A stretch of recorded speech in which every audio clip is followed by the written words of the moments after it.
दोस्तों, तो इस वीडियो में बात करेंगे इक्वस आईपीओ के बारे में। तो चलिए जानते हैं कि कंपनी का बिजनेस कैसा है, इसके फाइनेंशियल कैसे हैं, ग्रे मार्केट में प्रीमियम अभी किस प्राइस के ऊपर ट्रेड कर रहा है और इस आईपीओ में अप्लाई करना चाहिए या फिर नहीं करना चाहिए। अगर अप्लाई करना है तो listing gain point of view से अप्लाई करना चाहिए या फिर लॉन्ग टर्म के लिए कंपनी अच्छी है। तो चलिए वीडियो को शुरू करते हैं।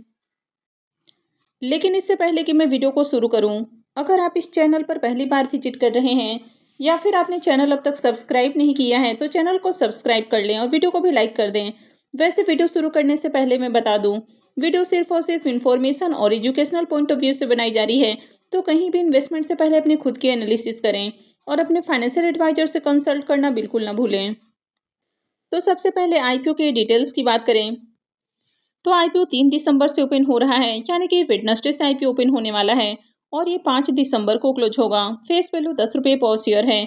बुकिंग प्राइस 124 है और आईपीओ में 120 शेयर्स का लॉट है। आईपीओ 921.81 करोड़ का है, जिसमें 670 करोड़ का फ्रेश इशू है और 251.81 करोड़ का ऑफर फॉर सेल है। आईपीओ में एम्प्लॉयज़ के लिए 11 रुपये पर शेयर का डिस्काउंट है। ये मेन बोर्ड आईपीओ है, कंपनी बीएससी और एनएससी के ऊपर लिस्ट होगी। आईपीओ के रिजर्वेशन पोर्शन को देखें तो इसमें क्यूआईबीएस के लिए 75% का पोर्शन है, रिटेलर्स के लिए मात्र 10% का पोर्शन है और एचएनआईज के लिए 15% का पोर्शन है। तो इस आईपीओ में रिटेलर्स का बहुत ही कम पोर्शन है, तो आईपीओ का ज़्यादा फायदा रिटेलर्स को नहीं मिलने वाला है। कंपनी के बिजनेस के बारे में बात करें तो कंपनी 2000 में इनकॉर्पोरेट हुई है, यानी कि कंपनी को काम करते हुए करीब 25 साल होने वाले हैं और ये कंपनी एरोस्पेस के लिए मैन्युफैक्चरिंग करती है, यानी कि एरोस्पेस में यूज होने वाले कई सारे प्रोडक्ट कंपनी बनाती है, जैसे कि इंजन सिस्टम है, लैंडिंग सिस्टम, कार्गो और इंटीरियर्स, स्ट्रक्चर्स, असेंबलीज और टर्निंग है। और इस कंपनी का जो मेजर रेवेन्यू है वो एरोस्पेस सेगमेंट से ही आता है। तो कंपनी एरोस्पेस के अलावा और भी काम करती है, लेकिन इसका जो मेजर रेवेन्यू है वो एरोस्पेस से आता है, यानी कि करीब जो 90% रेवेन्यू है वो एरोस्पेस से ही आता है। कंपनी एरोस्पेस के अलावा consumer electronics, plastic, consumer durable, तो इस तरह के भी प्रोडक्ट तैयार करती है। तो कंपनी कई तरह के जो आउटडोर टॉयज होते हैं, इसके अलावा कुकवेयर है, स्मॉल होम अप्लायंसेस हैं, कंज्यूमर ड्यूरेबल्स हैं, तो कई सारी चीज़ें कंपनी बनाती है। लेकिन इससे करीब 10% का ही रेवेन्यू जनरेट होता है। मेजर रेवेन्यू कंपनी एरोस्पेस से ही जनरेट करती है। कंपनी के प्रोडक्ट पोर्टफोलियो को देखें तो कंपनी के पास 5000 से भी ज़्यादा प्रोडक्ट्स हैं, यानी कि एरोस्पेस सेगमेंट में कंपनी कई तरह के जो प्रोडक्ट्स हैं वो तैयार करती है। और अगर इनके क्लाइंट बेस को भी देखें तो कंपनी के क्लाइंट बेस में कई बड़ी बड़ी कंपनियों का नाम देखने को मिल जाता है, जैसे कि बोइंग है, एयरबस है, इसके अलावा और भी कई कंपनियां हैं। तो यहाँ पर दो आपको बड़े मेजर प्लेयर्स देखने को मिल जाते हैं।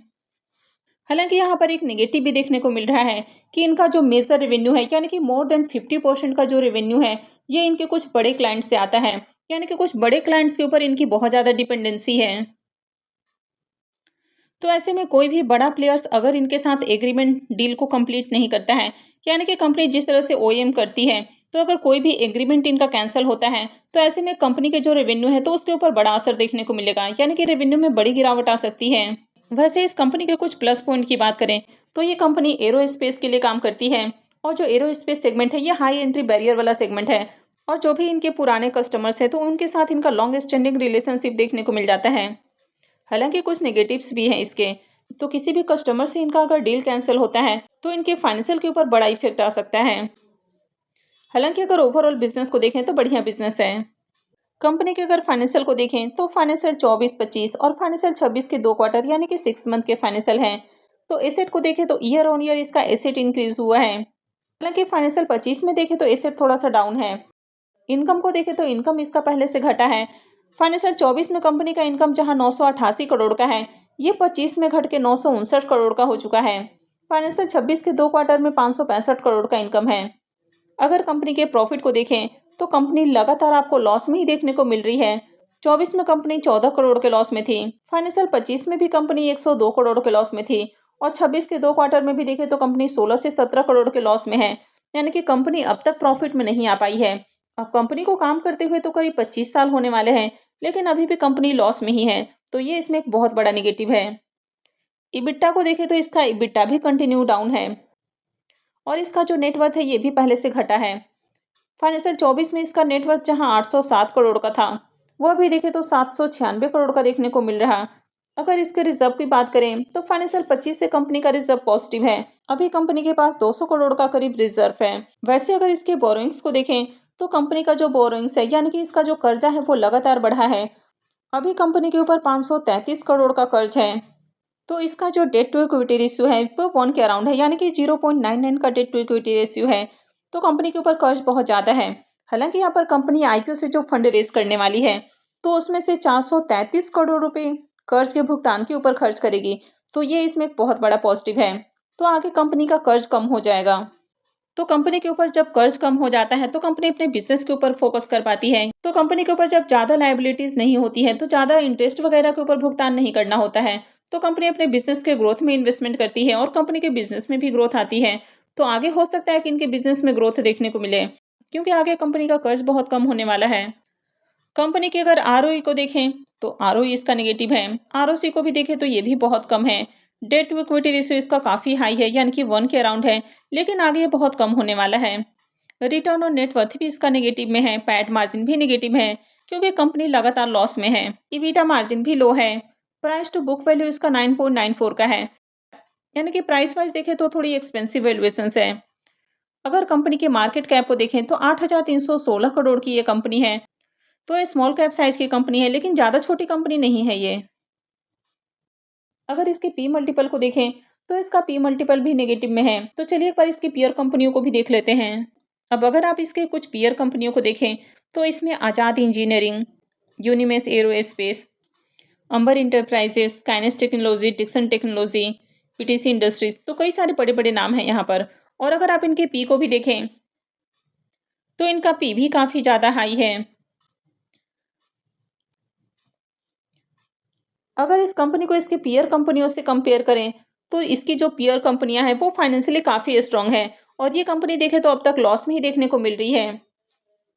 यानी कि फाइनेंशियली ये कंपनी जो अपने पीयर कंपनियां हैं उनसे काफ़ी वीक है। आईपीओ के लॉट साइज की बात करें तो 120 शेयर्स का लॉट होने वाला है और एक लॉट के ऊपर मिनिमम इन्वेस्टमेंट 14,880 रुपये रहेगा। कंपनी में अगर प्रमोटर्स की होल्डिंग को देखें तो प्रमोटर का स्टेक अभी 64.48% है, और आईपीओ लिस्टिंग के बाद प्रमोटर का स्टेक थोड़ा और कम हो जाएगा। आईपीओ के शेड्यूल की बात करें तो आईपीओ 3 दिसंबर से यानी कि वेडनेसडे से ओपन होने वाला है, और ये 5 दिसंबर को यानी कि फ्राइडे को क्लोज हो जाएगा। अलॉटमेंट डेट इसका 8 दिसंबर है। रिफंड डेट 9 दिसंबर, क्रेडिट डेट भी 9 दिसंबर है, और लिस्टिंग 10 दिसंबर को होने वाली है। तो चलिए अब इसके प्रीमियम को भी देख लेते हैं कि प्रीमियम किस प्राइस के ऊपर ट्रेड कर रहा है और इसे कितना प्रॉफिट हो सकता है। अब इस आईपीओ के अगर प्रीमियम को देखें तो इसके प्रीमियम में बम्पर उछाल देखने को मिल रहा है, यानी कि प्रीमियम 44 रुपये के ऊपर जा पहुंचा है। प्रीमियम में लगातार तेजी देखने को मिल रही है। आईपीओ में 120 शेयर्स का लॉट है, तो आईपीओ से 5280 रुपये करीब एक लॉट से प्रॉफिट की उम्मीद है।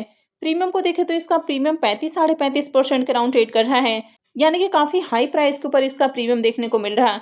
जीएमपी में लिटरली आग लगते हुए देखने को मिल रही है, और इसके पीछे कई सारे कारण हैं। एक तो है कि कंपनी एरोस्पेस के लिए काम करती है। आईपीओ भी ज़्यादा बड़ा नहीं है, 921 करोड़ का आईपीओ है, और इसमें रिटेलर्स का पोर्शन बहुत कम है। रिटेलर्स को इस आईपीओ का ज़्यादा फायदा नहीं मिलने वाला है, और जिस तरह से मार्केट भी अपना ऑल टाइम हाई क्रॉस करने वाला है तो ये भी एक रीज़न है कि मार्केट भी बुलिश देखने को मिल रहा है। तो जब भी मार्केट बुलिश रहता है तो आईपीओ की लिस्टिंग भी बढ़िया प्राइस के ऊपर हो जाती है। हालांकि कंपनी के अगर फाइनेंशियल को देखें तो फाइनेंशियली काफ़ी वीक कंपनी है। कंपनी अब तक प्रॉफिट में नहीं आ पाई है, तो ये इसमें एक बहुत बड़ा नेगेटिव है। तो इस तरह की कंपनियां लॉन्ग टर्म के लिए कभी भी अच्छी नहीं मानी जाती है। अगर कंपनी प्रॉफिटेबल है तभी अपने इन्वेस्टर्स को बढ़िया प्रॉफिट बनाकर दे सकती है। लेकिन फिलहाल जिस तरह से इसका ग्रे मार्केट में प्रीमियम देखने को मिल रहा है तो लिस्टिंग गेन की उम्मीद है, और बम्पर लिस्टिंग गेन की उम्मीद लग रही है। हालांकि जीएमपी में कभी भी उतार चढ़ाव देखने को मिल सकता है, तो इसलिए जीएमपी पे 100% भरोसा नहीं किया जा सकता है। लेकिन ओवरऑल जिस तरह से अब तक यहाँ पर जीएमपी देखने को मिल रहा है तो बढ़िया लिस्टिंग गेन की उम्मीद है। अब आपको अप्लाई करना है नहीं करना है तो ये आपका अपना डिसीजन होना चाहिए। कहीं भी इन्वेस्टमेंट से पहले अपनी खुद की एनालिसिस करें और उसके बाद ही कोई भी डिसीजन बनाएं। आई होप आपको वीडियो अच्छी लगी होगी। तो अगर आपने वीडियो को लाइक नहीं किया है तो वीडियो को लाइक कर दें, चैनल को भी सब्सक्राइब करके रखें, और वीडियो को अंत तक देखने के लिए आप सबका बहुत बहुत धन्यवाद।